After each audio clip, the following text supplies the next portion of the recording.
Joe Hooker was a Union general.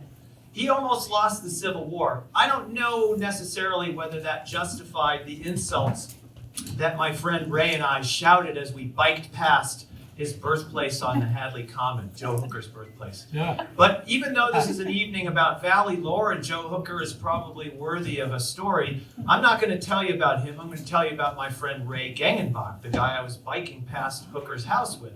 So Ray Gengenbach is somebody you might have encountered if you were in the Amherst area.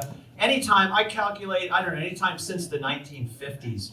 He was an extremely talented animal portraitist, an amazing artist, produced all kinds of artwork, sketches and oil paintings and woodblock prints. And he flea marketed a lot in town. He sold his artwork on the streets of town. And you might also have seen a wonderful painting of his that still hangs in the Black Sheep Deli in Amherst of a black sheep. Now, I first met Ray when I came to UMass in the 1980s to go to grad school. The first thing I did when I got to grad school is I got myself a job, a work-study job, at the sheep, goat, and swine barns. That's where the Mullen Center is now. And I spent a lot of time shoveling manure in there and scrubbing water buckets out and moving animals around. And I noticed after about a week or so of being there that there was this grizzled, wiry guy. He looked like he was 30 or, I don't know, maybe 80 years older than me. And he was sitting in the corner of the barn. He'd be there about every other day, and he would sit for 2-3 hours sketching animals, sketching a sheep, sketching a goat. So we started chatting a little bit after a few times of seeing each other. And I found out he had just gotten back to the Valley from Baltimore, where he had spent about, I don't know, several years making paintings of elephants at the Baltimore Zoo. Now, Ray Gengenbach had all kinds of intellectual interests that I discovered, including the Civil War. He also went through phases of Emily Dickinson enthusiasm and Jane Austen enthusiasm and things like that. So we had a lot in common. And I forgot to tell you that the reason I came to UMass wasn't to shovel manure per se, but it was to study American folklore.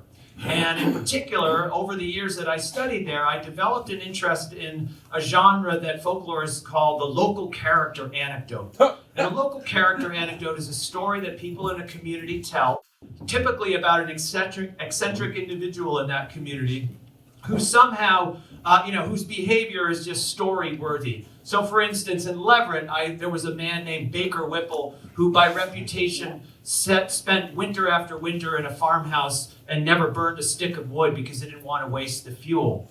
So I had this idea about these legends that the theory I had was basically the legends take a person who not just typify, but takes to an extreme something that people in the community already value, right? So in New England, frugality is valued. This guy took it to an extreme. It took me a few years to realize that Ray Gengenbach was one of these local characters. And Ray's, what he typified, I guess, in terms of New England culture was individualism, resourcefulness, just eccentricity in general. He really carried it far.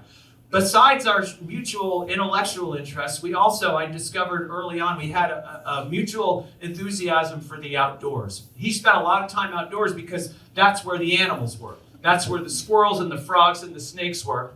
And he biked everywhere to go and look at those squirrels and snakes. And he inspired me after about a year of hanging out with him. You know what? I'm going to get rid of my car. That's what I said. And I'm going to just bike everywhere. And I did. He really inspired me in a powerful way to change my life. It still lives with me today.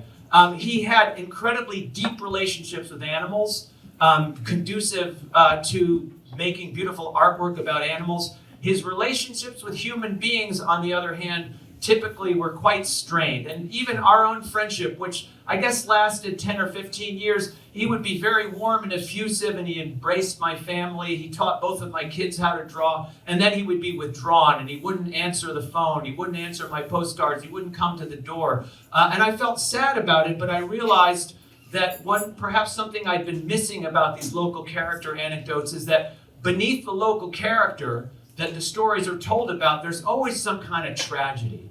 And with Ray, the tragedy probably was something like personal child abuse that he'd experienced. I saw artwork of his early on in my friendship with him.